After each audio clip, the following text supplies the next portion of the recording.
Selamat malam pemirsa, Anda menyaksikan Apa Kabar Indonesia Malam. Kami akan kembali bahas dan juga dicopot-copotannya dari Ketua MK ini terhadap pengaruhnya atmosfer politik di negara kita menjelang pemilu 2024. Kita akan dengarkan pandangan dari para narasumber. Sudah hadir di samping saya pengamat hukum tata negara Bang Margarito. Selamat malam Bang Margarito. Baik, dan juga untuk bisa melihat dari kacamata bagaimana pengaruhnya kepada atmosfer politik di tanah air, sudah hadir di samping saya juga Mas Khairul Umam selaku pengamat politik. Selamat malam Mas Khairul Umam. Malam Mbak Putri. Baik. Malam Bang Margarito.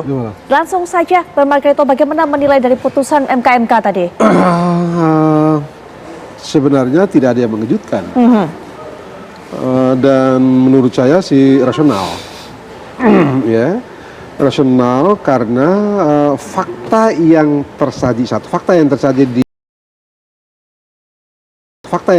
di atas meja persidangan MK itu tidak memungkinkan MK bergerak di luar fakta itu. Satu, yang kedua, MK terlihat betul, nyata betul menggunakan tafsir sistematik, gitu ya.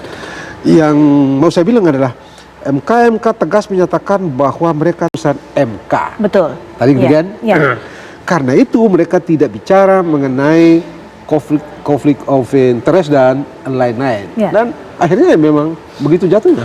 Jadi dua hal itu yang menurut saya menjadi fondasi terbesar dari MK tadi dalam putusan yang mereka ambil tadi itu. Dinilai melakukan pelanggaran besar kode etik, kemudian juga jabatan ketua MK ini dicopot. Cukup sepadankah hal itu? Saya kira sepadan lah itu. Mbak Put, ini luka etik, bukan luka biasa gitu ya. Ini luka etik. Luka etik kan luka segala-galanya sebenarnya. Dan karena itu saya pikir sepadan. Baik. Dengan mencopot beliau dari jabatannya sebagai ketua. Sepadan. Baik, nanti kita akan gali lebih dalam lagi, tapi kami juga bawa Anda untuk bisa mendengarkan kembali bagaimana hasil keputusan dari MK berikut ini. Memutuskan, menyatakan hakim terlapor terbukti melakukan pelanggaran berat terhadap kode etik dan perilaku hakim konstitusi sebagaimana tertuang dalam Sabta Karsa Utama, prinsip ketidakberpihakan, prinsip integritas, prinsip kecakapan dan kesetaraan, prinsip independensi, dan prinsip kepantasan dan kesopanan. 2. Menjatuhkan sanksi pemberhentian dari jabatan Ketua Mahkamah Konstitusi kepada hakim terlapor. 3. Memerintahkan Wakil Ketua Mahkamah Konstitusi untuk dalam waktu 2 kali 24 jam sejak putusan ini selesai diucapkan memimpin penyelenggaraan pemilihan pimpinan yang baru sesuai dengan peraturan perundang-undangan. 4. Hakim terlapor tidak berhak untuk mencalonkan diri atau dicalonkan sebagai pimpinan Mahkamah Konstitusi sampai masa jabatan hakim terlapor sebagai hakim konstitusi berakhir. 5. Hakim terlapor tidak diperkenankan terlibat atau melibatkan diri dalam pemeriksaan dan pengambilan keputusan dalam perkara perselisihan hasil pemilihan presiden dan wakil presiden, pemilian anggota DPR, DPD, dan DPRD, serta pemilihan gubernur, bupati, dan wali kota yang memiliki potensi timbulnya benturan kepentingan. Baik Bang Margarito, dengan keluarnya putusan seperti ini, apa yang coba kemudian diyakinkan oleh MK ini kepada atau MK ini kepada masyarakat? Apakah memang menjamin adanya independensi dari MK sendiri? Satu, terakhir tadi ya, di poin nomor 5 tadi ya, Anwar Usman dilarang atau tidak diberi hak lagi ikut memeriksa dan mengadili perkara-perkara Pilpres, Pileg, dan Pilkada. Berat sekali itu.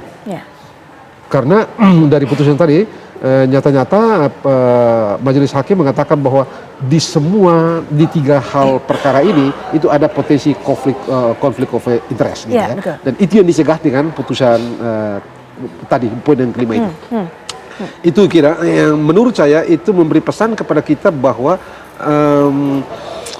MK betul-betul menjaga independensi, ingin mengembalikan independensi atau harkat dan martabat MK dengan cara mencegah, menghukum mereka yang lain-lain itu dan mencegah Pak Anwar Usman yang dinilai dalam tanda petik memiliki potensi besar konflik of interest dalam perkara-perkara yang lain, itu yang dicegah, tidak bisa dilakukan oleh Pak Anwar Usman kan. Baik, jadi poinnya adalah mereka hendak memastikan bahwa harkat dan martabat Mahkamah Konstitusi itu terjaga dengan cara menangguhkan hak Anwar Usman untuk ikut dalam 3 isu perkara tadi. Ya, baik. Gitu. Mas Usman melihat ada implikasi politik dalam putusan ini, Mas Usman?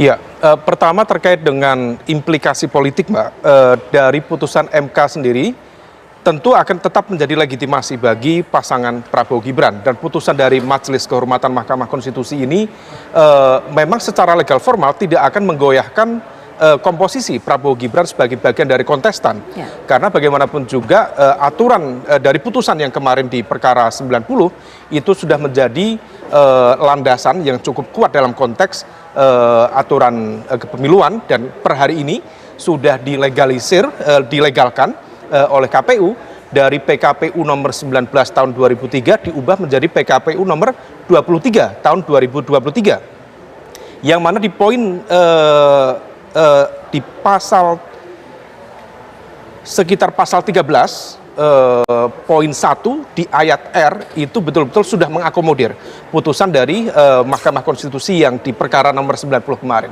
Tetapi di saat yang sama, implikasi dari putusan MK ini setidaknya akan menghadirkan sebuah bentuk delegitimasi politik terhadap kredibilitas pasangan Prabowo Gibran. Karena bagaimanapun juga dengan adanya putusan Majelis Kehormatan Mahkamah Konstitusi yang kemudian menjatuhkan putusan yang begitu berat kepada Ketua Mahkamah Konstitusi, tentu itu akan kemudian membuktikan seolah bahwa memang ada sesuatu yang tidak beres di balik putusan yang kemudian menjadi alat legitimasi secara hukum untuk masuknya Gibran menjadi cawapres Pak Prabowo. Nah, kemudian di sisi yang lain ada yang cukup pelik juga ketika kemudian tadi oleh pimpinan sidang Pak Zimli sebagai ketua di MK menyebutkan bahwa misalnya Pak Anwar Usman sebagai ketua MK disebut terbukti dengan sengaja membuka ruang intervensi pihak dalam proses pengambilan putusan batas usia capres-cawapres. Tentu di hasil ini harus didalami. Kita belum membaca materi putusannya seperti apa. Apakah kemudian membuka ruang bagi masuknya intervensi pihak ini, apakah kemudian terkait dengan konteks adanya kekuatan-kekuatan politik tertentu dari elemen eksternal ataukah misalnya dari pemerintahan? Kalau misal memang betul elemen ini adalah intervensi dari kekuatan politik misalnya yang ada di pemerintahan, karena beliau diduga memiliki kedekatan dengan Pak Jokowi, memiliki hubungan keluarga dengan Pak Jokowi, maka kemudian ini seolah memberikan feeding secara politik untuk menghidupkan narasi yang kemarin disampaikan oleh teman-teman di PDIP tentang wacana menguatnya penggunaan hak angket.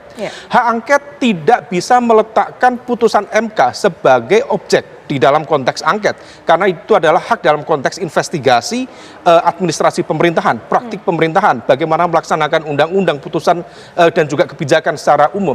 Tetapi kalau misal kemudian dalam konteks hasil investigasi MK membuka informasi adanya pihak dari eksekutif misalnya yang mencoba untuk melakukan intervensi kepada kepada Mahkamah Konstitusi yang tadi dibuka oleh MK, maka ini akan menjadi celah baru secara politik bagi masuknya kekuatan politik di Senayan untuk menggunakan ini sebagai bagian dari munisi untuk menggunakan hak angketnya. Baik, nanti kita akan gaya lebih dalam lagi, termasuk juga Bu Margarito punya catatan mungkin mengenai membuka ruang intervensi ini, karena ini terkait juga dengan pelanggaran etik berat yang dilakukan oleh Ketua Mahkamah Konstitusi. Sesaat lagi kami akan segera kembali.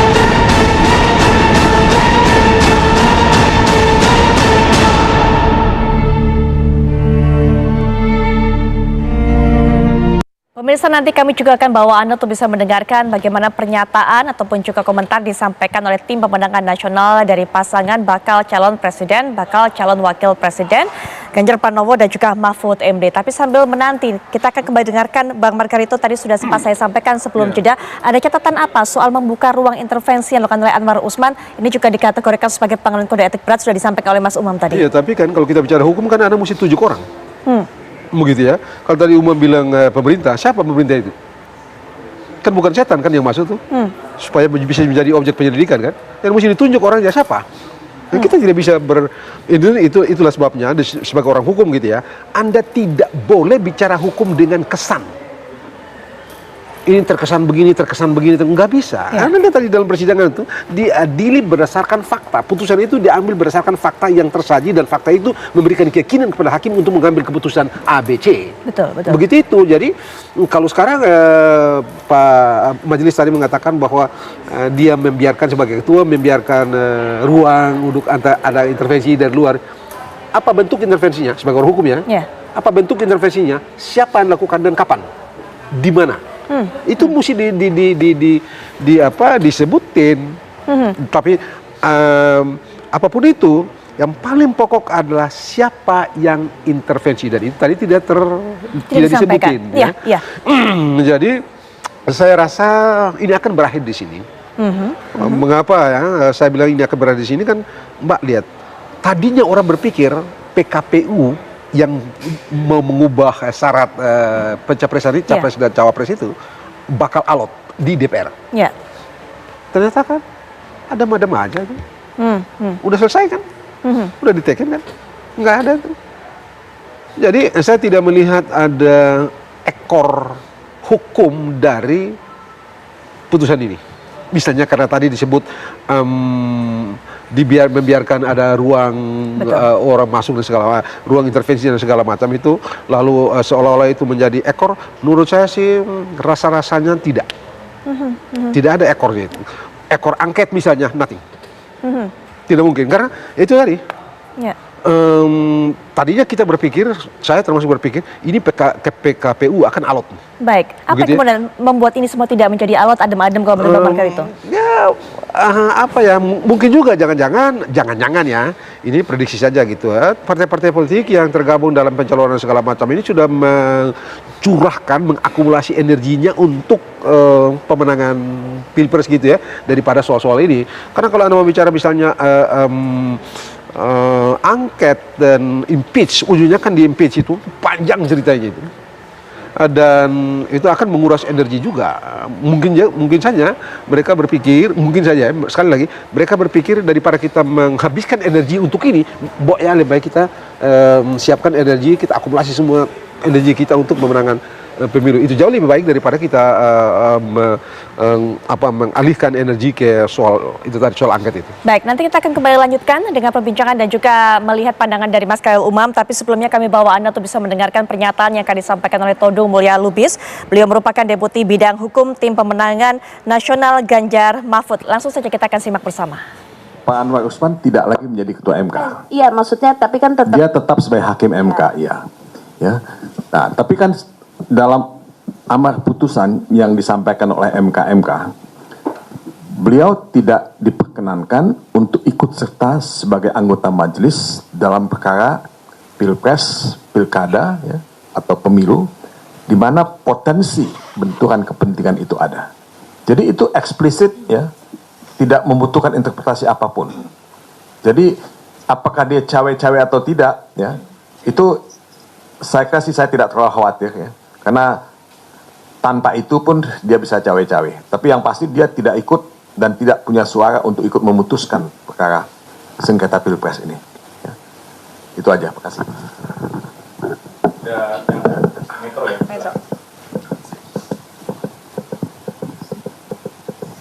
Baik, terima kasih atas kesempatannya. Perkenalkan, saya Amel dari Metro TV. Izin Bapak-Bapak sekalian, saya ingin bertanya. Ini kan beliau ini melakukan pelanggaran yang berat, sehingga dia mendapatkan sanksi untuk diberhentikan menjadi hakim ketua. Tapi masih diberikan kepercayaan untuk menjadi hakim MK yang seharusnya kita berpikir secara logis, seharusnya dia tidak mendapatkan keistimewaan tersebut. Lalu apa tanggapan bapak-bapak sekalian terkait hal itu, dan mungkin bisa nanti di sosialisasikan kepada masyarakat yang bisa jadi peran dari masyarakat ini bisa kembali mengubah seperti itu. Terima kasih. Kalau kita membaca peraturan ya PMK dalam peraturan Mahkamah Konstitusi tentang Mahkamah ya kehormatan ini, Majelis Kehormatan ini, pasal 41-nya menyatakan begini. Sanksi pelanggaran dapat berupa teguran lisan, teguran tertulis, atau pemberhentian tidak dengan hormat. Tadi Pak Ketua sudah mengatakan bahwa yang bersangkutan memang diberhentikan sebagai Ketua MK, ya, tapi tidak sebagai anggota MK.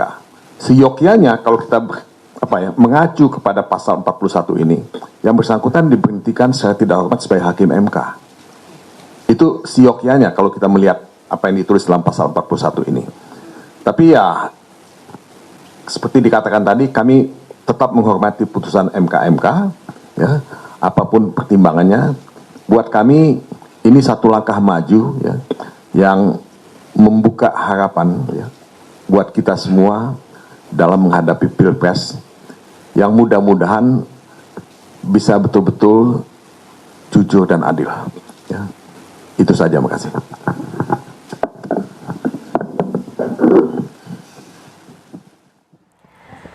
Kita sudah dengarkan tadi bagaimana tanggapan dari Todung Mulya Lubis selaku Deputi Bidang Hukum Tim Pemenangan Nasional Ganjar Mahfud. Kalimat terakhirnya adalah yang sempat dikatakan dengan adanya putusan MK-MK ini membuka harapan terwujudnya pemilu 2024 menghadapi Pilpres yang jujur dan adil. Langsung mendapatkan tanggapan dari kubu Baca Pres, Bacawa Pres, Ganjar Mahfud. Pandangan Anda, Mas Umam? Ya, respon dari tim selain Prabowo Gibran, salah satunya per sekarang yang sangat cepat untuk memberikan respon adalah dari pasangan Ganjar Mahfud. Sebenarnya kalau misal kita cermati, respon itu seolah seperti biasa saja. Tetapi sebenarnya ini adalah sebuah orkestrasi politik di mana kemudian rival-rival politik dari Prabowo Gibran akan memanfaatkan ini sebagai sebuah munisi politik untuk mendegradasi kredibilitas politik pencapresan Prabowo Gibran. Bagaimanapun juga memang secara legal formal tidak ada masalah karena sudah diputuskan, dan putusan dari MK adalah final and binding, merujuk ke pasal 24 di konstitusi. Tetapi begitu kemudian ada putusan Mahkamah Konstitusi, MK, Majelis Kehormatan Mahkamah Konstitusi, memang sifatnya etik. Tetapi hal etik ini memiliki makna strategis, di mana kemudian seolah ingin menunjukkan ada luka di balik pencapresan dan pencapresan pasangan Prabowo Gibran.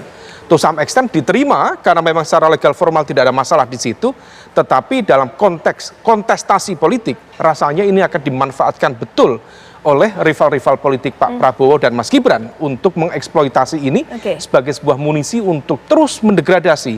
Bentuknya seperti apa tentu nanti akan terus diwacanakan. Nah, adapun tadi terkait dengan konteks mengapa kemudian PKPU dari putusan MK perkara 90 kemarin tampak begitu lancar. Saya sendiri pribadi juga berasumsi itu akan lancar. Saya tidak berasumsi bahwa itu akan mengalami hambatan serius di Komisi 2 misalnya. Karena di saat yang sama ketika kemudian Pak Prabowo disandingkan dengan Mas Gibran, maka lagi-lagi ini akan menghadirkan munisi. Jadi seolah kemudian munisi diserahkan kepada rival politik, para kompetitor untuk kemudian memanfaatkan ini sebagai titik lemah secara politik dengan narasi politik dinasti. Kita cermati praktis 2 minggu ini, narasi dalam percakapan publik di kalangan civil society cukup kuat. Isu tentang nepotisme cukup kuat. Dan kemudian itu seolah kemudian kalau misal kemudian Pak Prabowo mengambil nama selain Gibran, let's say Erick Thohir atau Bu Hovifah atau siapapun, bargaining position secara politik akan jauh lebih kuat. Kalau misal dengan Gibran, ada celah kemudian bagi penurunan secara elektabilitas termasuk juga likability dalam konteks politik dibanding dengan Pak Prabowo misalnya dengan Bu Hovifah atau dengan Erick Thohir. Maka situasi ini yang kemudian seolah dibuka saja oleh rival-rival politik, oleh perwakilan-perwakilan fraksi di Komisi 2 masuk, dan praktis hari ini kemudian PKPU begitu lancar, PKPU nomor 19 berubah menjadi PKPU nomor 23 tahun 2003 yang kemudian memberikan legitimasi secara legal formal untuk KPU sebagai penyelenggara pemilu untuk ya memberikan kesempatan bagi Gibran sesuai dengan putusan MK yang sekarang seolah distereotip, bukan hanya distereotip, distempeli, ada luka di sana. Secara legal formal tidak ada masalah, tetapi dalam konteks politik, citra, persepsi, that's very matter.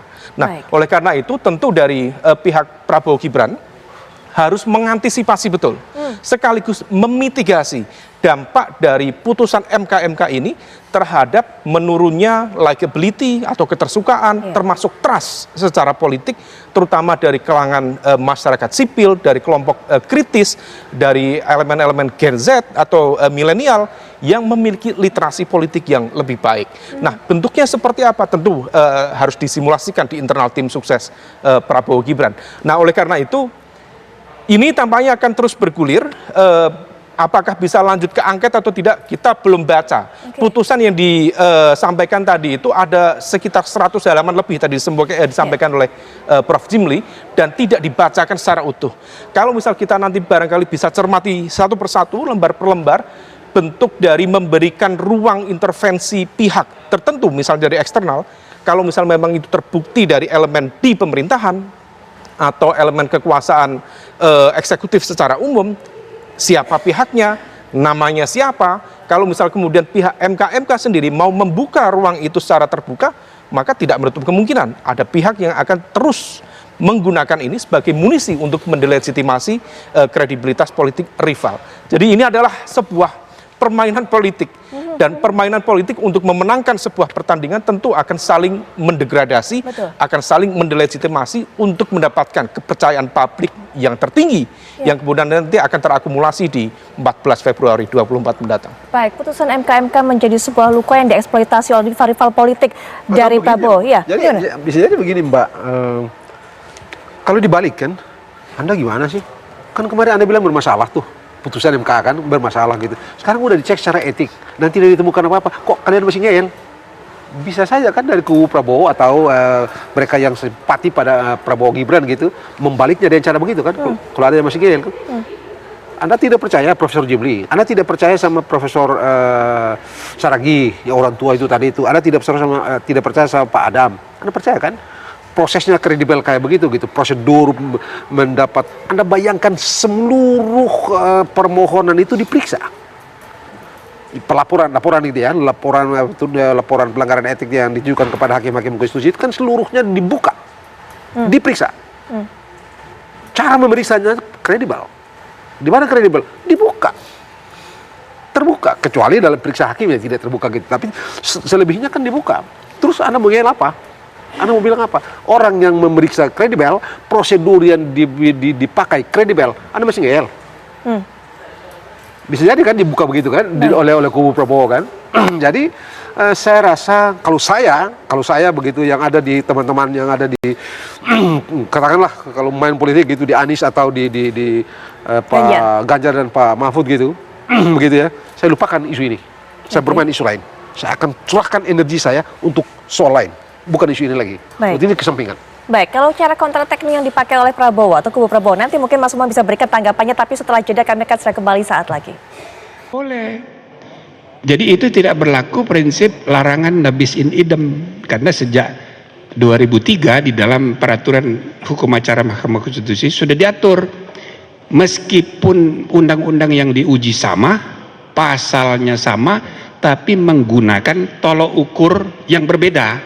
Misalnya Undang-Undang Pemda ya diuji dengan pasal 18 Undang-Undang Dasar, ditolak oleh MK, kemudian bulan depannya diajukan lagi oleh pemohon lain dengan menggunakan dalil yang berbeda. Undang-undang itu bukan bertentangan dengan pasal 18 tapi dengan pasal 28. Nah, itu boleh. Maka kasus seperti itu bisa dilakukan dengan tadi yang saya bilang. Jadi undang-undang yang sudah berubah itu kan jadi undang-undang baru, diuji. Nah, tetapi saudara-saudara, kalaupun nanti itu dikabulkan, bisa aja dikabulkan karena dia ada hak ingkar, dia minta supaya hakimnya cuma 8. Maka komposisi pengambilan keputusan bisa berubah. Tetapi, ya kan, aturan main mengenai pemilu ini, pemilunya sudah jalan sekarang ini, pilpresnya sudah berlangsung, tahapannya sudah jalan, sehingga kayak pertandingan bola kaki, para pemain sudah masuk lapangan, sudah nendang-nendang tapi belum peluit, belum mulai. Tiba-tiba pipa bilang, ada aturan baru, pemain yang tinggi badannya di atas 170 tidak boleh main, pemain yang pendeknya di bawah 150 tidak boleh main. Padahal ada yang pendek 140, ada yang tinggi 180. Ada nggak benar. Makanya putusan aturan main itu, ya kalau prosesnya sudah jalan, pertandingan sudah dimulai, ya harus diberlakukan untuk pertandingan berikutnya. Jadi kalau nanti ada perubahan lagi undang-undang sebagaimana diajukan oleh mahasiswa itu berlakunya nanti 2029. Gitu loh. Nah, jadi saya berharap kita sebagai anak bangsa. Ya, apa yang dijelaskan oleh Prof. Jimli Asri tadi juga sekaligus menjawab keraguan masyarakat, pertanyaan selama ini yang ada di benak masyarakat, mungkin bisa dijelaskan lebih lanjut lagi oleh Bang Margarito. Karena masyarakat yang paling dinanti adalah apakah kemudian dengan putusan MK ini bisa mengubah, bisa menganulir, membatalkan putusan MK nomor 90. Itu yang kemudian ditunggu oleh masyarakat. Iya, berkali-kali saya bilang MK tidak memiliki wewenang mengoreksi putusan MK. Putusan Pak Jimli itu tidak bisa membatalkan atau mengoreksi putusan yang sudah kemarin itu yang dijadikan dasar oleh Pak Prabowo dan Gibran mendaftar ke ke KPU kan. Apa makna hukumnya atau nilai hukumnya? Nilai hukumnya adalah pendaftaran kemarin itu sah secara hukum. Tidak bisa suka atau tidak, senang atau tidak. Jadi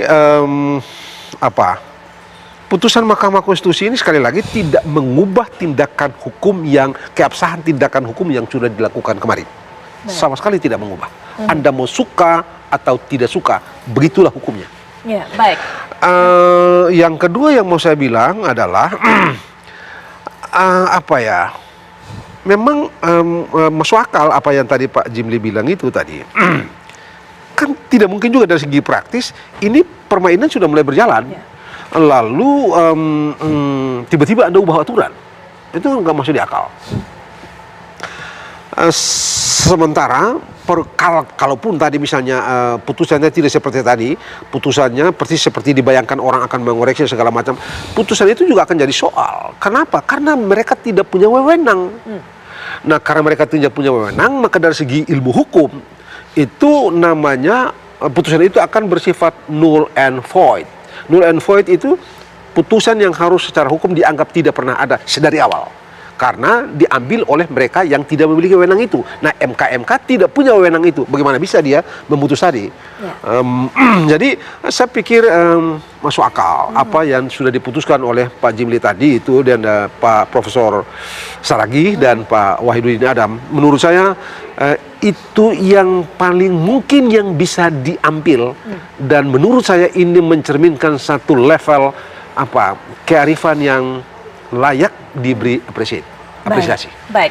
Dan nanti Mas Umam tadi sudah menjelaskan kepada kita bahwa hal ini putusan MK kemudian bisa dijadikan celah dimanfaatkan oleh para rival politik dari Prabowo dan Gibran untuk bisa mengubah atau menanamkan kepada masyarakat mengenai pemahaman dan juga persepsi. Kita akan langsung saja mendengarkan bagaimana pandangan masyarakat juga mengenai putusan MK ini. Rekan kami Arga Dumadi akan mengabarkan untuk Anda. Silakan Arga. Ya, Putri Viola, selepas keputusan dari MK yang tadi sudah disampaikan kepada publik, kami akan mencoba mencari tahu kiranya bagaimana suara dari masyarakat Yogyakarta mengenai hasil keputusan tersebut. Dan kali ini sudah ada dua orang bersama saya. Yang pertama ada Mbak siapa? Faza, S2 Ilmu Komunikasi UGM. Baik, Mbak Faza, bisa disampaikan Mbak ini bagaimana tanggapan Mbak Faza terhadap keputusan dari MK ini, Mbak? Keputusan dari MK sebenarnya harusnya kita taati bersama ya, karena itu udah keputusan mutlak. Tetapi saya mungkin menyinggung tentang segi komunikasinya, yaitu ada keterbukaan informasi di mana sebelum keputusan MK itu ada di sosial media sudah terjadi seperti dalam tanda kutip seperti kebocoran informasi. Nah, itu mungkin bisa menjadikan kita sebagai mahasiswa lebih serius dalam keterbukaan informasi itu sendiri sih. Mungkin melihat proses yang bergulir ini, Mbak Faza ada masukan begitu Mbak untuk kedepannya, karena tadi juga sudah ada beberapa hal juga yang dikritisi begitu Mbak. Mungkin untuk kedepannya, menurut kami keterbukaan informasi itu harus lebih diseriusi untuk tidak terjadinya kebocoran informasi. Seperti tadi hasil RPH itu sudah diketahui ketika keputusan MK itu belum jatuh diputuskan oleh MK itu sendiri. Mungkin kedepannya seperti itu. Baik, terima kasih. Dan kita akan mencoba untuk mencari tahu satu pendapat lagi dari masyarakat yang ada di Yogyakarta. Selamat malam, ada Mas siapa? Selamat malam, dengan Niam. Mas Niam profesinya sebagai? Peneliti tapi ya sekaligus mahasiswa. Baik, tanggapannya Mas terhadap kasus yang sama ini Mas? Iya, menurut saya ini adalah drama atau politik etika. Jadi ketika sekarang orang-orang banyak ngomong tentang etika, tapi kita tidak benar-benar serius. Kalau mau serius, mestinya ke-9 hakim itu mundur dari jabatannya, gitu. Karena secara sidangnya sudah jelas memutuskan bahwa ke-9 orang melanggar etik. Dan etika itu kan fungsinya untuk menetapkan apakah seseorang layak atau tidak layak menduduki jabatan tertentu. Gitu. Berarti bisa dikatakan Mas Niam ini tidak setuju dengan keputusan yang sudah disampaikan atau bagaimana Mas? Kalau tentang keputusannya saya setuju dan memang sudah seharusnya majelis MK melakukan tugasnya dan sudah melakukan tugasnya dengan baik. Hanya memang kita sebagai masyarakat jangan sampai terjebak pada polemik tentang MK karena masalah utamanya bukan di MK-nya tapi di DPR-nya yang gagal menjalankan tugasnya untuk merevisi undang-undang tentang pemilu. Baik, terima kasih banyak Mas Niam. Dan pemirsa, itu tadi adalah tanggapan dari 2 orang masyarakat Yogyakarta yang dua-duanya ini merupakan mahasiswa S2 yang berkuliah di Yogyakarta ini. Kembali ke Jakarta. Terima kasih Arga Dumadi untuk laporan Anda. Sedikit mungkin Mas Umam bisa berikan komentar juga terhadap pandangan masyarakat tadi. Politik etika disinggung-singgung mengenai hal ini. Iya, tentang politik etika, artinya bahwa itu sebenarnya menjadi isu yang sangat fundamental dalam konteks putusan MK tadi. Bahwa kemudian ada ketua Mahkamah Konstitusi yang kemudian dalam putusan MK tadi dianggap tidak memiliki sense of ethics. Padahal di dalam konteks menghadirkan keadilan tentu dibutuhkan sense of ethics. Setidaknya itu yang berkali-kali disampaikan oleh mazhab sosiologi hukum oleh almarhum dulu Pak Sajib Toraharjo di Undip. Tetapi kemudian ketika kemudian itu dianggap sebagai sebelah mata, dinafikan, dinegasikan, maka kemudian publik akan mempertanyakan putusan dari sebuah majelis yang memiliki kehormatan yang tinggi, meskipun itu tetap memenuhi secara legal formal sah-sah saja, tetapi kemudian tetap membuka sejumlah pertanyaan dan kemudian anggapan tentang kredibilitas dari putusan itu. Nah, kalau misal kita cermati lebih detail lagi, putusan MK kemarin yang di perkara 90 itu kan ada 5 hakim yang menyetujui terkait dengan syarat capres-cawapres di bawah 40 tahun dengan konteks yang memimpin kepala daerah, menjadi kepala daerah yang sedang atau yang sudah itu juga bisa. Ada 5 hakim dan salah satunya adalah Pak Anwar Usman. Kalau misal kemudian Pak Anwar Usman tidak diberikan kesempatan untuk ikut menentukan putusan itu, maka kemudian 4 itu tidak bisa kemudian menjadi landasan bagi kemudian putusan itu dihadirkan. Meskipun ternyata ada 2 yang concurring opinion, artinya bahwa kemudian konteksnya ini sebenarnya tidak bulat-bulat amat, tetapi kemudian seolah kemudian dipaksakan. Nah, terlepas dari itu bahwa itu adalah dinamika di dalam majelis, tetapi bahwa kemudian ketika kemudian Pak Anwar Usman sekarang dijudge oleh MK dianggap melanggar kode etik, kemudian bahkan ada sanksi yang begitu keras. Ini sanksi keras, Mbak, dalam konteks majelis kehormatan di MK ini adalah sebuah tamparan keras bagi beliau. Apakah kemudian beliau sudah mengantisipasi itu? Barangkali sudah disimulasikan sebagai sebuah bagian dari agenda besar. Kalau misal kita berbicara konspirasi, terlepas dari itu. Tetapi kalau misal kemudian ini terus terjadi dan kemudian akan dimunculkan, tentu akan menjadi sebuah munisi dari rival-rival politik dari Pak Prabowo dan Mas Gibran untuk terus mengeksploitasi ini. Tapi terlepas dari itu, bahwa kemudian ada satu hal. Pertama, kita mungkin akan bertanya, seberapa besar masyarakat politik di Indonesia akan betul-betul memahami perdebatan ini. Apakah kemudian mereka akan menggunakan sense of ethic di dalam konteks menentukan arah preferensi politik mereka di Pilpres 2024 nanti? Kalau kita merujuk pada konteks literasi politik masyarakat secara umum, misal merujuk pada konteks tingkat pendidikan, mayoritas masyarakat kita masih relatif belum memiliki literasi yang cukup memadai. Mungkin hanya kelompok kritis saja, mungkin praktis 20-30%. Selebihnya, let's say sahabat-sahabat kita yang lulusan SMP, barangkali SD, memiliki sense of ethic, tetapi dalam konteks pemahaman secara utuh barangkali mungkin belum begitu memadai. Nah, hal ini yang kemudian nanti akan menentukan bagaimana kemudian implikasi politik dari putusan semacam ini terhadap tingkat keterpilihan Prabowo Gibran di Pilpres nanti. Yang kedua tentang lagi-lagi kredibilitas institusi MK. Bagaimanapun juga nanti di Pilpres, nanti pasti akan ada situasi yang barangkali kita tidak berharap, ada sengketa yang kemudian harus diputuskan lagi oleh MK. Kalau Pak Anwar Usman kemudian tidak diberikan hak untuk ikut menentukan putusan terkait dengan pemilu, baik itu Pileg, Pilpres, dan Pilkada, maka ada potensi deadlock, ada potensi. Karena bagaimanapun juga di undang-undang MK kita tidak mengatur semacam mekanisme yang ada di Constitutional Court di Austria. Kalau misal di Austria itu diberikan ruang bagi masuknya semacam hakim yang sifatnya sementara. Dia ad hoc, yang kemudian memang diperbantukan untuk mengadili dalam konteks tertentu. Di undang-undang kita tidak diberikan ruang untuk itu. Nah, kalau misal kemudian di undang-undang kita di MK itu maksimal hakim jumlah 9 dan putusan bisa diambil minimal 7 hakim. Nah, kalau sekarang 1 dicoret, maka tinggal 8. 8 masih membuka ruang terjadinya deadlock. Nah, situasi ini yang betul-betul harus diantisipasi oleh MK sendiri, dan lagi-lagi MK ini harus menjadi wake up call. Bukan buat kita semua, termasuk buat MK. Jangan sampai pertanyaan ini akan mendelegitimasi kredibilitas MK untuk menghadapi situasi yang semakin tidak menentu menjelang dan juga pasca Pilpres 2020 mendatang. Mas Umam, terima kasih pandangannya. Bapak kita juga terima kasih pandangannya.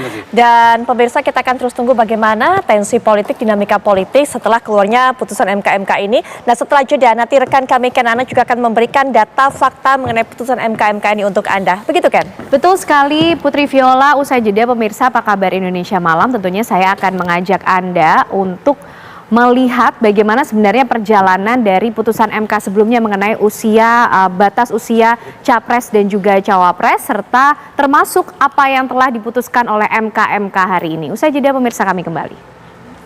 Anda masih menyaksikan Apa Kabar Indonesia Malam. Pemirsa, Ketua Mahkamah Konstitusi Anwar Usman ini mendapatkan sanksi pemberhentian dari putusan MK. Dan Anwar Usman sendiri sempat membantah keras adanya lobi-lobi terhadap Hakim Konstitusi menyusul putusan batas usia capres-cawapres. Sementara Hakim Konstitusi Arief Hidayat mengaku prihatin dengan persepsi publik terhadap institusi hukum tertinggi ini.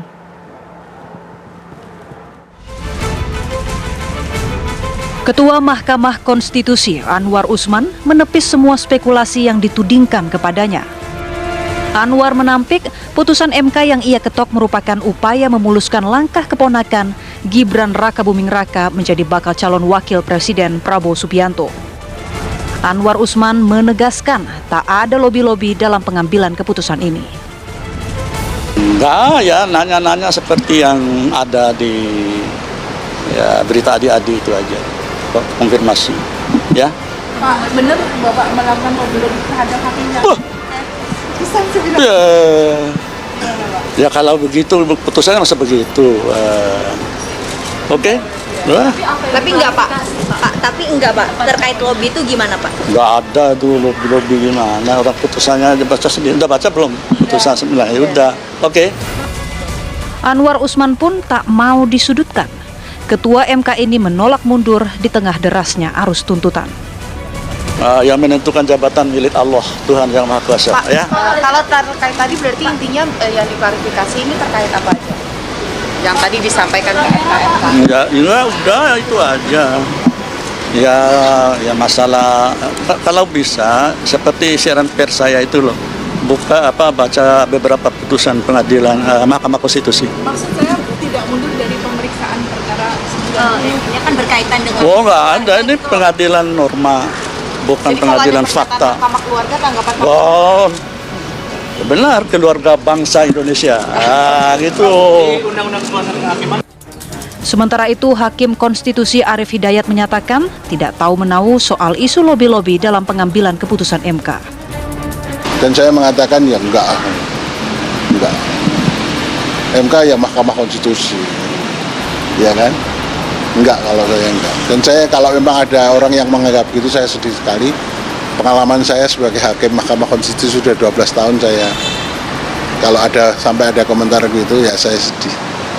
Ngeri lah saya, bagi saya. Tapi Ya. apa yang kemudian bisa dilakukan MK kemudian untuk Jaga marwah. Ini kan kita tunggu aja MK. Bagaimana putusan MK harus dipatuhi, dipenuhi. Dan itu saya kira beliau bertiga adalah orang yang punya kredibilitas, yang punya integritas, saya kira akan sangat sebaik-baiknya dalam upaya memulihkan marwah Mahkamah Konstitusi. Ketua Majelis Kehormatan MK, Jimli Asidik, menemukan banyak masalah selama pemeriksaan. Banyak sekali masalah yang kami temukan, ya. Jadi dari 3 hakim ini saja, muntahan masalahnya ternyata banyak sekali. Ya, jadi kami mengucapkan terima kasih pada masing-masing hakim, ya kan. Nanti meskipun semua hakim ini terlapor, tapi kan tingkat tuduhan pelanggarannya beda-beda. Nah, nanti biar kami memeriksanya, harapannya tidak lain supaya kepercayaan publik bisa kembali. Majelis Kehormatan Mahkamah Konstitusi kini terus bekerja untuk membuktikan benarkah ada pelanggaran etik dalam pengambilan keputusan MK soal batas usia Capres-Cawapres.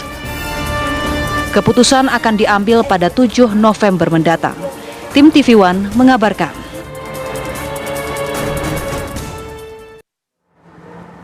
Ya, putusan MK hari ini pemirsa tentunya berkaitan dengan apa yang terjadi di Mahkamah Konstitusi. Kami akan mengajak Anda kembali untuk melihat bagaimana perjalanan dari putusan MK atas perkara nomor 29/PUU 21 tahun 2023 mengenai permohonan usia minimal Capres-Cawapres pada 35 tahun.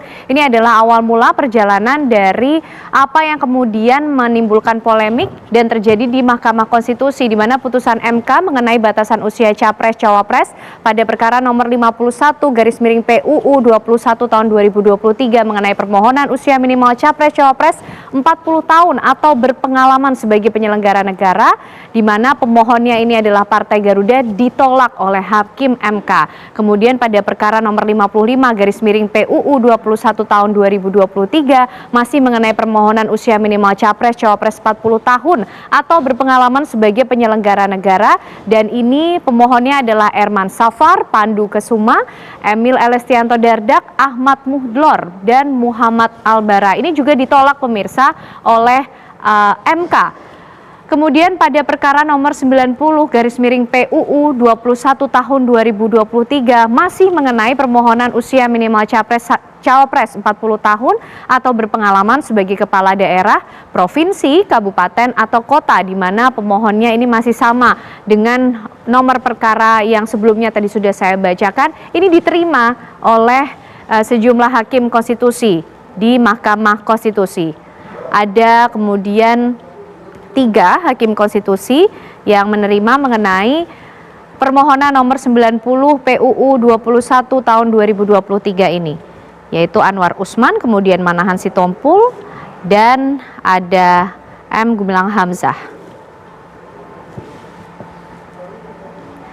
Ya, selanjutnya juga kami hadirkan untuk Anda pemirsa informasi yang berkaitan dengan 21 laporan pelanggaran etik dari Hakim Mahkamah Konstitusi.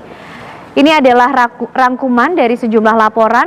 Ada 5 laporan terhadap Anwar Usman, kemudian 5 laporan pada Manahan Sitompul dan M. Guntur Hamzah, kemudian 4 laporan untuk Arief Hidayat dan Saldi Isra, 3 laporan Daniel Yusmik, Eni Nurbaningsih, dan 1 laporan untuk Suhartoyo dan Wahidudin Adam.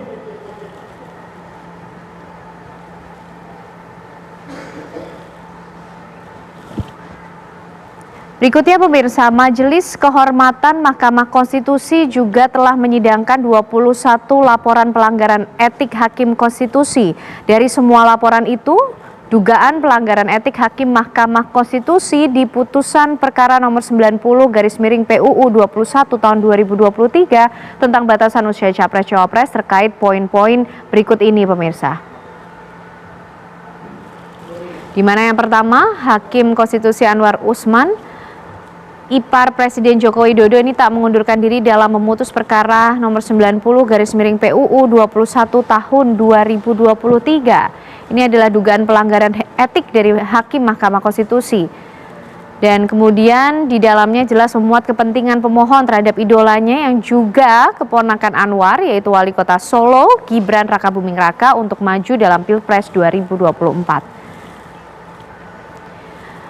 Berikutnya pemirsa, poin kedua adalah Hakim Konstitusi Anwar Usman membicarakan perkara syarat usia minimum Capres-Cawapres di luar ruang sidang, padahal perkara itu sedang bergulir di mahkamah. Dugaan pelanggaran etik, poin berikutnya dari Hakim Mahkamah Konstitusi, di mana Hakim Konstitusi Saldi Isra dan Arif Hidayat keluh kesah terkait dinamika internal jelang pengambilan putusan di dalam dissenting opinion. Dan di poin yang keempat, Hakim Konstitusi membicarakan masalah internal di luar Mahkamah Konstitusi. Di poin yang kelima, ada dugaan kejanggalan dan pelanggaran prosedur terkait pendaftaran perkara nomor 90 yang sempat ditarik namun batal dicabut dengan dugaan atas perintah pimpinan.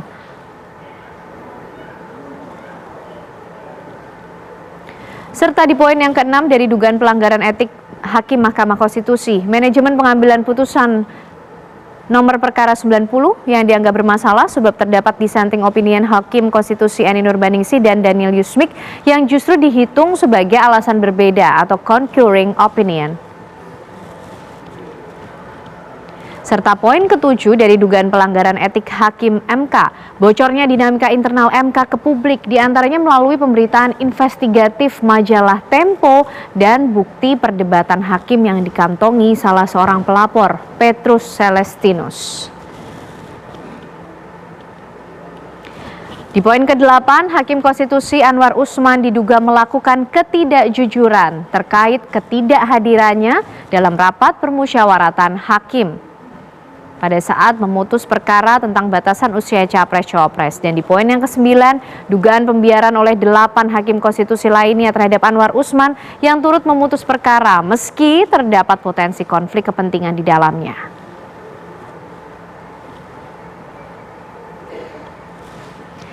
Dan berikut juga kami hadirkan kode etik dan perilaku dari Hakim Konstitusi.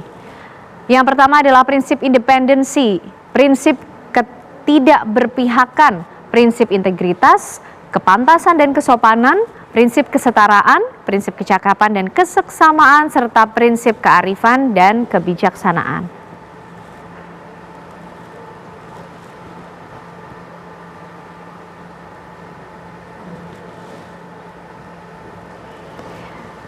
Ini adalah tentu prinsip yang dijadikan dasar di mana Hakim Konstitusi bekerja, dan ada juga pemirsa yang mengatur mengenai sanksi pelanggaran etik dari Hakim Mahkamah Konstitusi. Peraturan Mahkamah Konstitusi nomor 1 tahun 2023 pada pasal 41 mengatur sanksi pelanggaran dapat berupa teguran lisan, teguran tertulis, atau pemberhentian tidak dengan hormat. Ketika Hakim Mahkamah Konstitusi ini kemudian ditemukan melakukan pelanggaran etik pada saat menjalankan tugasnya sebagai Hakim Mahkamah Konstitusi.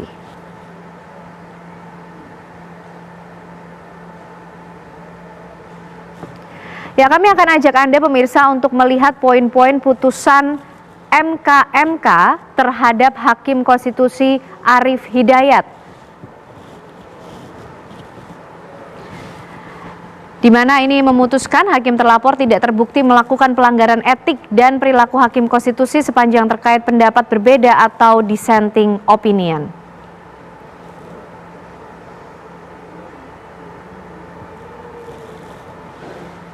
Berikutnya pemirsa, masih dari Hakim Arief Hidayat, Hakim anggota Mahkamah Konstitusi atau Hakim terlapor memutuskan di mana MK memutuskan Hakim terlapor terbukti melanggar Sabta Karsa Utama, prinsip kepantasan dan kesopanan sepanjang terkait dengan pernyataan di ruang publik yang merendahkan martabat Mahkamah Konstitusi, di mana kemudian Hakim Arief Hidayat ini diberikan sanksi berupa teguran tertulis. Dan kemudian MK juga memutuskan Hakim terlapor yaitu Arief Hidayat secara bersama-sama dengan para hakim lainnya terbukti melakukan pelanggaran terhadap kode etik dan perilaku hakim konstitusi sebagaimana tertuang dalam Sabta Karsa Utama, prinsip kepantasan dan kesopanan sepanjang menyangkut kebocoran informasi rahasia rapat permusyawaratan hakim dan pembiaran praktik benturan kepentingan para hakim konstitusi dalam penanganan perkara, dan diberikan sanksi berupa teguran lisan secara kolektif terhadap hakim terlapor yaitu Arief Hidayat dan hakim konstitusi lainnya.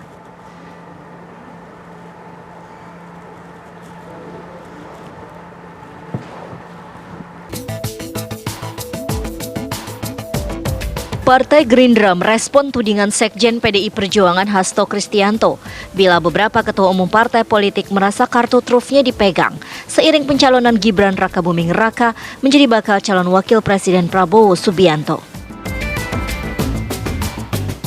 Sekjen Partai Gerindra Ahmad Muzani meminta Hasto membuktikan siapa sosok ketua umum yang dimaksud. Saya nggak tahu siapa yang ditekan, atas kasus apa kartu truf itu dipegang, siapa yang menekan. Mas Hasto hanya cerita di bawah tekanan. Tapi yang saya ketahui, orang-orang, para pemimpin partai politik, ketua umum, sekjen itu memberi dukungan kepada Pak Prabowo karena ada perasaan semangat yang sama dalam perjuangan Indonesia ke depan. Ada perasaan diperlakukan setara dalam koalisi Indonesia Maju. Ada perasaan bahwa kami diperlakukan dengan hormat sebagai pemimpin partai, baik partai parlemen ataupun partai non-parlemen. Suasana keakraban, suasana kebersamaan, suasana kegotong royongan, bahkan suasana persatuan inilah yang kemudian keguyuban inilah yang terus ditunjukkan dan dirasakan oleh teman-teman partai koalisi yang mereka rasakan. Nah, kalau kemudian ada cerita bahwa mereka memilih Pak Prabowo dalam tekanan karena kartu trufnya dipegang, saya kira Mas Hasto harus menjelaskan partai mana, ketua umumnya apa, untuk kasus apa, siapa yang menekan, siapa yang ditekan.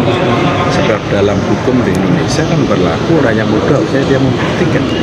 Karena yang saya tahu semua partai politik yang mendukung Pak Prabowo itu orang yang merasa enjoy dengan suasana yang kita tahu.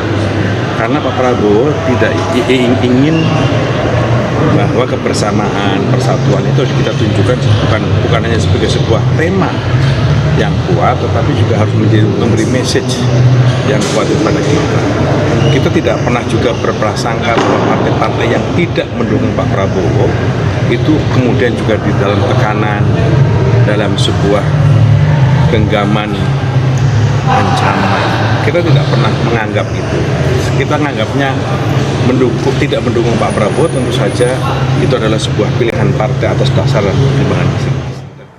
Presiden Joko Widodo menegaskan dirinya tetap netral meskipun putra sulungnya menjadi salah satu kontestan dalam Pilpres 2024. Sementara itu, PDI Perjuangan membantah berupaya menjegal Gibran Rakabuming Raka untuk menjadi cawapres pendamping Prabowo Subianto. Pantun politik terus bersambut antara PDI Perjuangan dan Partai Gerindra, kubu Ganjar Pranowo. Kubu Ganjar Pranowo Mahfud MD seolah tak ingin membiarkan Prabowo Subianto Gibran Rakabuming Raka leluasa menusuk kandang banteng, menggerogoti basis suara moncong putih. Meski tak gamblang, berbagai peluru tudingan telah ditembakkan kedua belah pihak. PDI Perjuangan terus mengungkit-ungkit jasa politiknya, membesarkan Joko Widodo, Gibran Rakabuming Raka, dan Bobi Nasution. Sementara Partai Gerindra mulai menunjuk ada pihak yang tak rela Gibran maju mendampingi Prabowo Subianto. Pihak ini dinilai takut kalah sehingga terus-terusan mendegradasi status Gibran. Kelompok yang menurut saya sangat takut apabila Pak Prabowo berpasangan dengan Mas Gibran, karena ini dianggap menjadi duet yang dahsyat ya, yang sangat sulit dikalahkan. Nah, karena itu ada beberapa langkah yang sepertinya dilakukan. Yang paling penting itu mendelegitimasi putusan MK, kalau bisa membatalkan ya, dengan menyampaikan misalnya lewat apa disebut isu soal hak angket, apa disebut soal MK, padahal kan itu jelas ya, kalau hak angket itu tidak bisa diajukan terhadap putusan MK ya, karena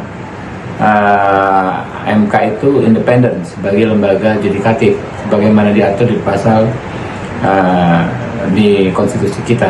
Begitu juga soal putusan MK ya. Ada yang menggiring putusan MK ini bisa membatalkan putusan MK, padahal tidak akan mungkin ya. Di pasal 24C undang-undang kita diatur bahwa putusan MK itu bersifat final, dan putusan MK adalah pengadilan tingkat pertama dan terakhir. Kita nggak suka jegal-menjegal, pemilu ini ada wasitnya. Tetapi ketika ambisi dikedepankan, kemudian Pak Prabowo menggunakan bujuk rayu seperti itu, bahkan kemudian pengadaan alutsista, food estate itu juga disalahgunakan hanya untuk kepentingan elektoral, maka rakyat pada akhirnya mencatat. Jadi kami dilarang untuk jegal-menjegal. Kami mendepankan politik atas dasar landasan etika, moral, dan yang baik. Demikian juga kami mengawal Pak Jokowi, Kiai Haji Ma'ruf Amin sebagai satu kesatuan sampai menyelesaikan tugas pada akhir jabatannya. Tetapi terkait dengan pemilu, kami punya pilihan yang berbeda. Kami bergerak karena Pak Ganjar, Prof Mahfud bukan hanya sekedar pemimpin yang bersih, jujur, yang berpengalaman, tetapi juga menegakkan hukum di atas prinsip-prinsip keadilan hukum yang tidak dimanipulasi untuk kepentingan keluarga. Majunya Gibran sebagai pendamping Prabowo memang melecut tanya publik. Akankah Presiden Joko Widodo menjadi pengadil yang tak ikut bermain di lapangan? Viola, Betul di Apa sekali. Kabar Indonesia malam hari Ya, ini. dan setelah jeda Anda juga bisa menyaksikan catatan demokrasi yang juga masih membahas dan juga masih menyoroti mengenai masalah putusan MK. Akhir kata, saya Putri Viola. Dan saya Kenana serta teman-teman yang bertugas di Apa Kabar Indonesia malam pamit undur diri. Terima kasih, selamat malam, sampai jumpa.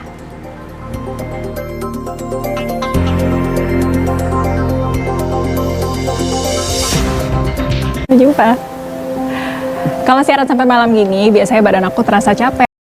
Supaya badan aku tetap bugar, aku selalu berusaha penuhi kecukupan cairan dan mineral tubuh. Nah, makanya aku selalu minum Le Mineral yang diambil dari sumber mata air pegunungan dengan kandungan mineral esensial seimbang yang berkualitas. Le Mineral kemasannya juga ditutup berlapis loh, bukan cuma disegel, tapi botolnya juga keras sebelum dibuka. Bikin kita ngerasa aman, bebas dari pemalsuan. Aku tadinya nggak bisa minum banyak.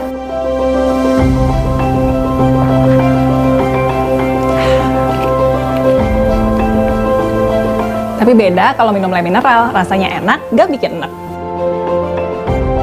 Jadi kalau harus tugas keluar lapangan, aku juga nggak perlu khawatir kalau harus beli air mineral di mana aja. Kamu juga jangan lupa rutin minum Le Mineral ya.